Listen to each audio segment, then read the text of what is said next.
Since 1999, it has become a norm for southwestern states to declare a holiday on June 12 in honor of the late acclaimed winner of the presidential election in 1993.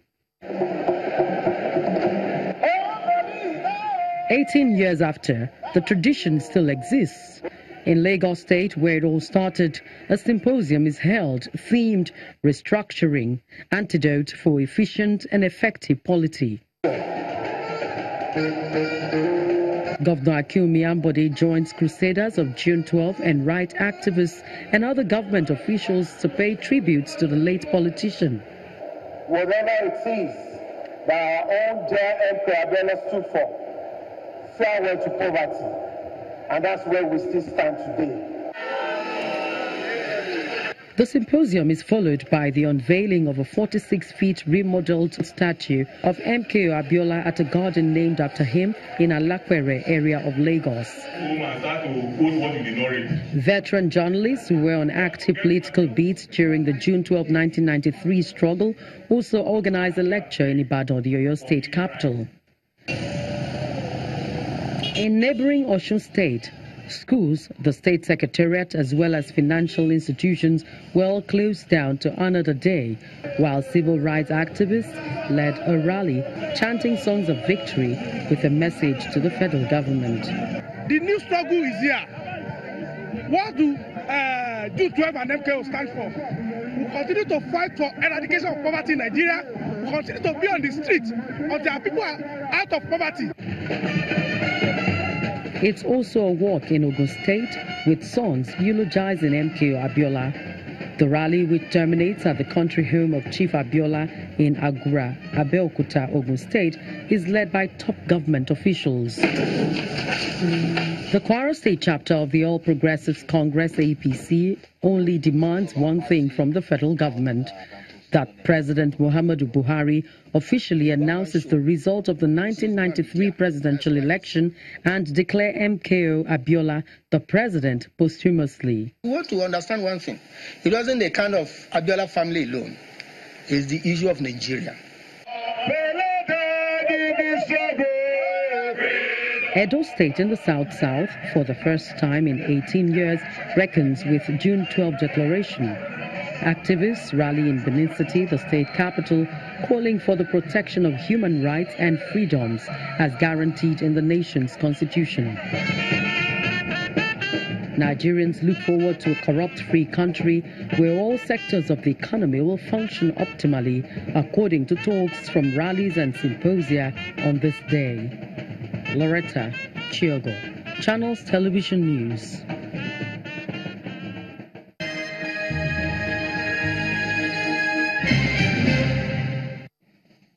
Welcome back. We're still looking at the pathway to democracy. We are in democracy, but we're looking at entrenching democracy. You were talking about the system and the reward system. But the question I asked you was, the PDP says the award given to late MKO and his colleagues is being politicized. What do you think? Well, back to the point I was making is we need to have a system in place that is an autopilot, that the person knows. For instance, a pensioner knows that if he works hard, he's going to be paid his pensions when he retires. He knows in advance. He doesn't need to cut corners. Then those people, for instance, the June 12 itself is a struggle between the military and the civilian. That is, so a lot of people are getting it wrong when they say, oh, we want actualization of June 12. Yes, it has been actualized. As long as you have civilian regime in place, because virtually, and I use my words advisedly, virtually, outside of Abiola, you can't name, and the human rights activists, who at that time too, they were not actually fighting for the actualization of that June 12 mandate. They were fighting for the military to go. If you watch that election, it was a Muslim ticket because everybody wants, provided the military goes. If you do that now, and you bring a Muslim ticket in the way and manner Nigeria consciousness has been so working in the negative, you're not going to win. Because the Constitution itself recognizes quota system, and that for everything you should do, there should be a balance. The Constitution of Nigeria, the same Constitution that says in Section 42(2) that you should not discriminate by reason of birth, also approve that when you appoint from here, you should also balance it from there. So we are practicing a system that is preposterous, is strange. And so for me, the actualization of June 12 and the award is the highest thing this presidency has done. Whoever advised the president has advised him, because things you couldn't do because of either because of fear or because you are going to be criticized. If somebody does it, you need to applaud that person. The president deserves some applause for rewarding all the people that struggled for June 12. But it's not complete. But there were men and women who were in the National Assembly at that time who, till I speak to today, have not been paid.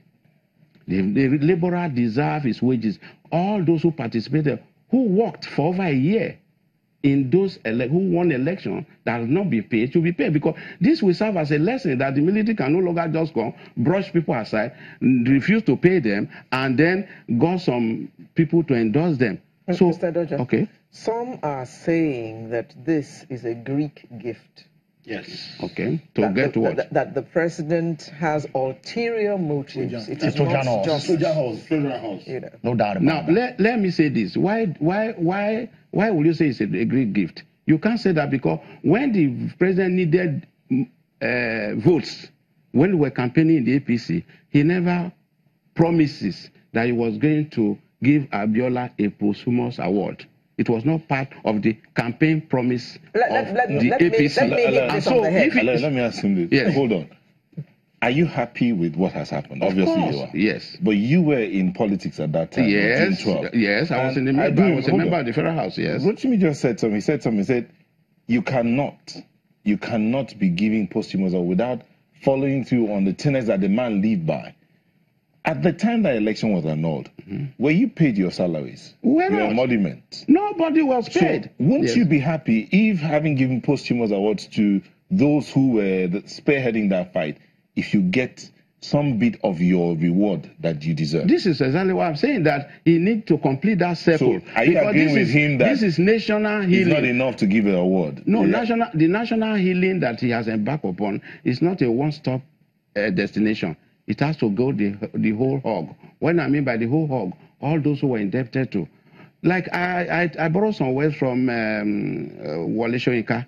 He said we need to build a hall of fame in Nigeria so that people who are doing well, their name will be inscribed there. Those who are not doing well, they should also have their name there. In the Hall of Shame. Yes. So we now have a Hall of Fame. So it depends. So as an individual, as a youth, or as a grown-up child, you decide where you want to end up. You already know whether you are going to the Hall of Shame or a Hall of Fame. So in all of this, it shows that we need a system that can fish you out, a system that can make a Buhari to win without money. That is the kind of system we need to build. Whatever we can do to build a system, we need to put a system in place. Okay, Benga, he's talked about systems. Yeah. We need to put a system in place. He's talked about systems that have corrupted people, and then we find a few people who have kept themselves all through. He used the president as an example. But at the beginning of this conversation, before we came on, we were talking about the youth that have been in power. He also said it. The youth have been in the corridors of power. No. Hold on. Abayami, hold on. The youth have been in the corridors of power. They may not have been the CEOs, but they have been in the corridors of power. So they have been advisors. They've been assistants. Governors. They've been helping. Governors. House of Reps. Different Some have been governors too. Some have been governors. So what did they do differently?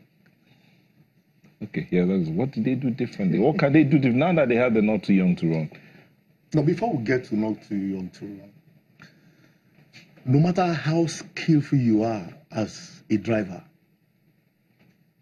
you can never drive a car faster than the person handling the steering. Does that make sense? Yeah. You can never.